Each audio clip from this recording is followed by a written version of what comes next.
Hello दोस्तों, welcome to YouTube channel Yogesh Kumar ji के। दोस्तों, आज मैं आपको भूगोल और सौरमंडल से संबंधित 50 इम्पोर्टेंट क्वेश्चन कराने वाला हूं, जो कि आपके आने वाले किसी भी एग्ज़ाम के लिए इम्पोर्टेंट साबित होने वाले हैं। दोस्तों, वीडियो को ध्यान से देखिए और याद करते हुए चलिए, ठीक है। तुम्हारा पहला क्वेश्चन है कि भूगोल का जनक किसे कहा जाता है। तो देखिए, भूगोल का जनक जो है ये हिकैटियस को कहा जाता है, ठीक है। हिकैटियस को कहा जाता है। हमारा अगला प्रश्न है जियोग्राफिका। जियोग्राफिका के लेखक कौन है। तो देखिए, जियोग्राफिका के लेखक हैं इराटोस्थनीज, ठीक है।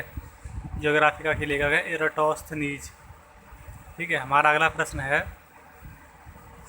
सौरमंडल में ग्रहों की संख्या कितनी है। तो देखिए, हमारे सौरमंडल में जो ग्रह की संख्या है वो है 8, ठीक है। हमारे सौरमंडल में ग्रहों की संख्या 8 है, ठीक है। हमारा अगला प्रश्न है सबसे बड़ा ग्रह कौन सा है। तो देखिए, जो सबसे बड़ा ग्रह है वो है बृहस्पति, ठीक है। बृहस्पति सबसे बड़ा ग्रह है। हमारा अगला प्रश्न है वे दो ग्रह जिनके उपग्रह नहीं हैं वे कौन से हैं। तो देखिए, दो ऐसे ग्रह हैं जिनके उपग्रह नहीं हैं। एक है बुध और दूसरा है शुक्र, ठीक है। बुध और शुक्र के कोई भी उपग्रह नहीं है, बाकी सबके उपग्रह हैं। हमारा अगला प्रश्न है सूर्य के इर्द गिर्द एक परिक्रमा में कौन सा ग्रह अधिकतम समय लेता है। सूर्य के एक परिक्रमा में कौन सा ग्रह अधिकतम समय लेता है। तो देखिए, ये लेता है नेपच्यून, ठीक है। नेपच्यून जो है सबसे लास्ट में है, यानी 8वां ग्रह नेपच्यून ही है। यही जो है सूर्य से सबसे ज़्यादा समय लेता है, ठीक है। हमारा अगला प्रश्न है सौरमंडल में क्षुद्र ग्रह छोटे खगोलीय पिंड हैं वे किन दो ग्रहों के मध्य पाए जाते हैं। तो देखिए, जो क्षुद्र ग्रह छोटे खगोलीय पिंड हैं वे जो है वो मंगल और बृहस्पति के मध्य पाए जाते हैं, ठीक है। क्षुद्र ग्रह जो होते हैं वो मंगल और बृहस्पति के बीच में पाए जाते हैं। हमारा अगला प्रश्न है कि पृथ्वी की जुड़वा बहन कहे जाने वाले ग्रह का क्या नाम है। तो देखिए, पृथ्वी की जुड़वा कहे जाने वाले ग्रह का नाम है शुक्र। इसे पृथ्वी की जुड़वा बहन कहते हैं, ठीक है। और सर्वाधिक गर्म ग्रह भी कहते हैं, ठीक है। सर्वाधिक गर्म ग्रह भी कहते हैं, ठीक है। और भूर का तारा भी कहते हैं, और भूर का तारा भी कहते हैं। 3-4 इनके उपनाम हैं, ठीक है, शुक्र के। हमारा अगला प्रश्न है कि तारों के मध्य दूरी ज्ञात करने की इकाई कौन सी है। तो देखिए, जो तारों के मध्य दूरी ज्ञात करने की इकाई है वो है प्रकाश वर्ष, ठीक है। तारों के मध्य दूरी ज्ञात करने की इकाई जो है वो है प्रकाश वर्ष। हमारा अगला प्रश्न है सबसे भारी ग्रह कौन सा है। तो देखिए, सबसे भारी ग्रह है वो है बृहस्पति। बृहस्पति जो है वो सबसे भारी ग्रह है।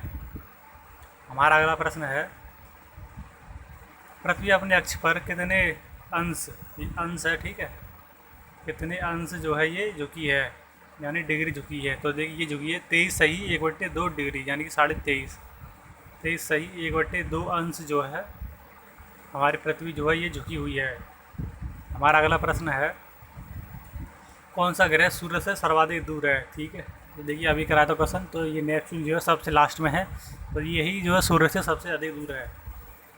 हमारा अगला प्रश्न है कि सूर्य अपने अक्ष पर किस दिशा में घूमता है। तो देखिए, सूर्य अपने अक्ष पर जो घूमता है ये घूमता है पूरब से पश्चिम, यानी कि ऐसे, ये ऐसे, ठीक है, ऐसे ये पूरब से पश्चिम की तरफ ये घूमता है, ठीक है।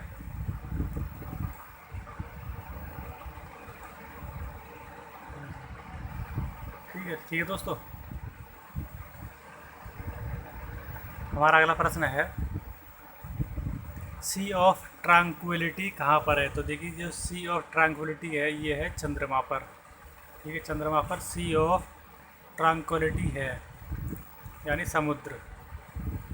हमारा अगला प्रश्न है सबसे छोटा ग्रह कौन सा है। तो देखिए, सबसे छोटा ग्रह है वो है बुध। बुध जो है 8 ग्रहों में सबसे छोटा ग्रह है। हमारा अगला प्रश्न है किसे सौरमंडल का जन्मदाता कहा जाता है। तो देखिए, जो सूर्य है ना, सूर्य को सौरमंडल का जन्मदाता कहा जाता है। हमारा अगला प्रश्न है सौरमंडल का सर्वाधिक गर्म ग्रह कौन सा है? तो देखिए अभी मैंने बताया था कि सर्वाधिक गर्म ग्रह कौन सा है? शुक्र। शुक्र जो है सर्वाधिक गर्म ग्रह है। हमारा अगला प्रश्न है कि किस तारामंडल के तारे ध्रुव तारे की ओर संकेत करते हैं? तो देखिए जो सप्तऋषि जो तारामंडल है इसके तारे ध्रुव तारे की ओर संकेत करते हैं। हमारा अगला प्रश्न है शनि को सूर्य के चारों ओर चक्कर लगाने में कितना समय लगता है? तो देखिए ये 29.5 वर्ष यानी कि 29.5 वर्ष लगते हैं शनि को सूर्य का एक चक्कर पूरा करने के लिए। ठीक है। हमारा अगला प्रश्न है यूरेनस सूर्य के चारों ओर एक परिक्रमा में कितना समय लेता है? तो देखिए जो यूरेनस जो है जो अरुण है, यूरेनस को हम अरुण कहते हैं। ठीक है। अरुण जो है सूर्य का एक परिक्रमा करने में 84 साल लेता है। कितने? 84 ईयर्स लेता है। हमारा अगला प्रश्न है पृथ्वी परिभ्रमण करती हुई प्रति मिनट करीब कितनी दूरी तय कर लेती है? तो देखिए पृथ्वी घूमती हुई जो है परिभ्रमण करती हुई जो है 1 मिनट में 49 किलोमीटर की दूरी तय करती है। ठीक है। कितने? 49। 1 मिनट इक्वल टू 1 मिनट बराबर 49 मीटर की दूरी जो है ये तय करती है। ठीक है दोस्तों। हमारा अगला प्रश्न है तारे का रंग किसका सूचक है?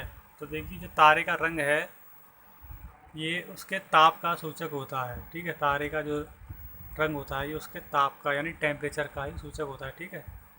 टेम्परेचर का सूचक होता है। हमारा अगला प्रश्न है कौन सा ग्रह हरे प्रकाश को उत्सर्जित करता है? ठीक है। ठीक है। तो ये नेपच्यून जो है ये हरे प्रकाश को उत्सर्जित करता है। ठीक है। हमारा अगला प्रश्न है हमारी आकाशगंगा के केंद्र की परिक्रमा करने में सूर्य को कितना समय लगता है? तो देखिए हमारे आकाशगंगा के केंद्र की परिक्रमा करने में सूर्य को लगभग 25 करोड़ वर्ष लगते हैं। ठीक है। 25 करोड़ वर्ष लगते हैं। हमारा अगला प्रश्न है कि ब्रह्मांड की उत्पत्ति का सर्वाधिक मान्य सिद्धांत कौन सा है? तो देखिए ब्रह्मांड की उत्पत्ति का सर्वाधिक मान्य सिद्धांत है बिग बैंग थ्योरी। ठीक है। क्या है? Big bang theory. ठीक है। बिग बैंग थ्योरी है। ब्रह्मांड की उत्पत्ति का सर्वाधिक मान्य सिद्धांत है बिग बैंग थ्योरी। हमारा अगला प्रश्न है कि पृथ्वी की आकाशगंगा यानी कि गैलेक्सी को क्या कहा जाता है? तो देखिए हमारी पृथ्वी की जो आकाशगंगा है उसे मंदाकिनी कहते हैं। ठीक है। हमारा अगला प्रश्न है पृथ्वी के आकाशगंगा के सबसे शीतल और चमकीले तारों के समूह को क्या कहते हैं? तो ये कहते हैं ओरियन नेबुला। ओरियन नेबुला जो है ये कहते हैं पृथ्वी के आकाशगंगा के सबसे शीतल यानी सबसे ठंडे और चमकीले तारे के समूह को हम ओरियन नेबुला कहते हैं। हमारा अगला प्रश्न है कि किस ग्रह के दिन के मान और उसके अक्ष का झुकाव लगभग पृथ्वी के दिनमान और झुकाव के बराबर ही होता है? तो देखिए जो नेपच्यून है इसका जो झुकाव और इसका मान जो है वो पृथ्वी के बराबर ही होता है। पृथ्वी का झुकाव कितना होता है? 23.5 डिग्री। ठीक है। 23.5 डिग्री 1 सही 2 बटे 3 डिग्री। तो इसका भी जो है इतना ही होता है। झुकाव जो है इसका इतना ही होता है। हमारा अगला प्रश्न है कि वह सीमा जिसके बाहर तारे आंतरिक मृत्यु से ग्रसित होते हैं क्या कहलाती है? तो देखिए ये होती है चंद्रशेखर सीमा। चंद्रशेखर सीमा के बाहर जो तारे होते हैं वो आंतरिक मृत्यु से ग्रसित होते हैं। ठीक है। ये चंद्रशेखर सीमा के तहत है। हमारा जो है अगला प्रश्न है सर्वप्रथम खोजा गया क्षुद्र ग्रह कौन सा है? तो देखिए जो सीरस है यानी साइरस ये सबसे पहले खोजा गया क्षुद्र ग्रह है। ठीक है दोस्तों। हमारा अगला प्रश्न है कि ब्लैक होल सिद्धांत किसके द्वारा दिया गया था? तो देखिए जो ब्लैक होल सिद्धांत है ये एस चंद्रशेखर के द्वारा जो है दिया गया था। ठीक है। ब्लैक होल सिद्धांत जो है एस चंद्रशेखर द्वारा दिया गया था। हमारा अगला प्रश्न है कि ब्रह्मांड का सबसे बड़ा तारा कौन सा है? तो देखिए ब्रह्मांड का जो सबसे बड़ा तारा है ये है स्पाइनल ओरेगी। ठीक है। ब्रह्मांड का सबसे बड़ा तारा स्पाइनल ओरेगी है।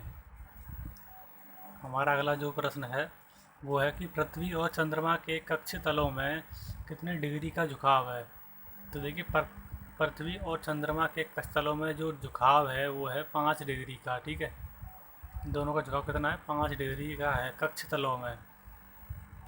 हमारा अगला प्रश्न है कि आकाश में सबसे चमकीला तारा कौन सा है। तो देखिए जो साइरस है ना, यानी डॉग स्टार, इसी को हम आकाश में सबसे चमकीला तारा दिखाई देते हैं, ठीक है। और ये उत्तर दिशा की ओर निकलता है, ठीक है। और यह उत्तर दिशा की ओर निकलता है।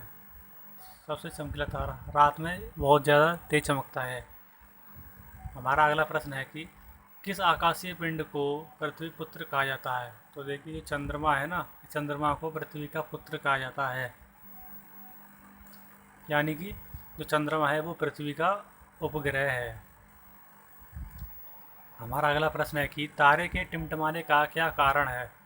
तो देखिए तारे का टिमटिमाने का जो कारण है वो प्रकाश का अपवर्तन। प्रकाश का अपवर्तन के कारण जो तारे टिमटिमाते हुए हमें दिखाई देते हैं, ठीक है। हमारा अगला प्रश्न है कि किस घटना के कारण आकाश का रंग नीला प्रतीत होता है। तो देखिए जो प्रकाश का प्रकीर्णन होता है ना, इस कारण जो है आकाश का रंग जो है नीला प्रतीत दिखाई देता है। हमारा जो अगला प्रश्न है कि एंड्रोमेडा हमारी आकाशगंगा से कितनी दूर है।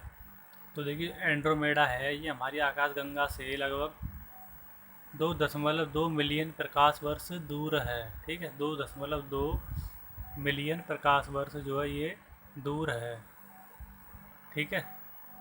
हमारा अगला प्रश्न है कि अंतरिक्ष यान मैगलेन किस ग्रह पर भेजा गया है। तो देखिए अंतरिक्ष यान जिसका नाम क्या है, मैगलेन जो है, ये मैगलेन है, ये मंगल ग्रह पर, ठीक है। मैगलेन जो है ये मंगल ग्रह पर भेजा गया है। मैगलेन मंगल दोनों एक जैसे नाम है, इस तरह से आसानी से याद हो जाएगा, ठीक है। हमारा अगला प्रश्न है कि सौरमंडल का कौन सा ग्रह सूर्य से सबसे निकटतम है, यानी कि सूर्य के सबसे पास ग्रह कौन सा है। तो ये है बुध, ठीक है, ये है बुध। हमारा अगला प्रश्न है किस ग्रह का आकार पृथ्वी के आकार के लगभग बराबर है, ठीक है। तो देखिए पहले आपको बताया था शुक्र जो है पृथ्वी की जुड़वा बहन है, इन दोनों का आकार जो है बिल्कुल समान ही है। तो पृथ्वी के आकार के लगभग कौन सा ग्रह बराबर है, तो यह है शुक्र, शुक्र ग्रह, ठीक है। हमारा जो अगला प्रश्न है कि सूर्य से पृथ्वी तक प्रकाश को आने में कितना समय लगता है। तो देखिए सूर्य से पृथ्वी तक प्रकाश को आने में लगभग 8 मिनट 16.6 सेकंड लगता है। अगर हम सेकंड में बात करें तो लगभग 500 सेकंड, ठीक है, लगभग 500 सेकंड जो है वो लगते हैं, ठीक है। 8 मिनट के हो गए 480 मिनट, ठीक है, 480 मिनट, और ये लगभग 20 सेकंड से मान लिया जाता है। तो ये 500 सेकंड जो है ये लगता है। तो सूर्य से पृथ्वी तक प्रकाश को आने में कितना समय लगता है, ठीक है। तो 8 मिनट 16.6 सेकंड। अगर आपको ये ऑप्शन में दिखे तो आप इसी को टिक कर देना, नहीं तो अगर ये नहीं दिखे तो आप सीधे 500 पर टिक करके आ जाना, ठीक है। हमारा अगला प्रश्न है कि अंतरिक्ष यात्री को आकाश का रंग कैसा दिखाई देता है। तो देखिए अंतरिक्ष यात्री को आकाश का जो रंग दिखाई देता है वो देता है काला रंग, ठीक है। हमारा अगला प्रश्न है कौन सा तारा पृथ्वी के सर्वाधिक समीप है। तो देखिए जो सूर्य है ना, सूर्य जो पृथ्वी के सर्वाधिक समीप है, ठीक है। कैसे है, क्या देखिए ये हो गया सूर्य, ठीक है। सूर्य के बाद क्या है, बुध, ठीक है। सूर्य बुध, बुध के बाद शुक्र, ठीक है। सूर्य बुध शुक्र, शुक्र के बाद पृथ्वी, ठीक है। पृथ्वी के बाद है मंगल, ठीक है। तो कौन सा तारा पृथ्वी के सर्वाधिक समीप है, ऑप्शन के हिसाब से देखा जाए तो क्या है, तो वह पृथ्वी होगी, ठीक है। वैसे तो बुध है। हमारा अगला प्रश्न है कि शीघ्रता से घूमने एवं उच्च रेडियो तरंग छोड़ने वाला पल्सर क्या है। पल्सर जो होता है, देख पल्सर होते हैं घूमने वाले तारे होते हैं, ठीक है। पल्सर का मतलब क्या होता है, ये घूमने वाले क्या होते हैं, तारे, तेज़ी से घूमने वाले तारे, ठीक है, घूमने वाले तारे होते हैं। तो शीघ्रता से घूमने एवं उच्च रेडियो तरंग छोड़ने वाला पल्सर क्या है, तो वह न्यूट्रॉन तारा, ठीक है, न्यूट्रॉन तारा है। हमारा अगला प्रश्न है कि ब्रह्मांड में विस्फोटित तारा क्या कहलाता है। तो देखिए ब्रह्मांड में जो विस्फोटित तारा है इसको हम कहते हैं अभिनव तारा, ठीक है। अभिनव तारा जो है ये ब्रह्मांड में विस्फोटित तारा के नाम से जाना जाता है।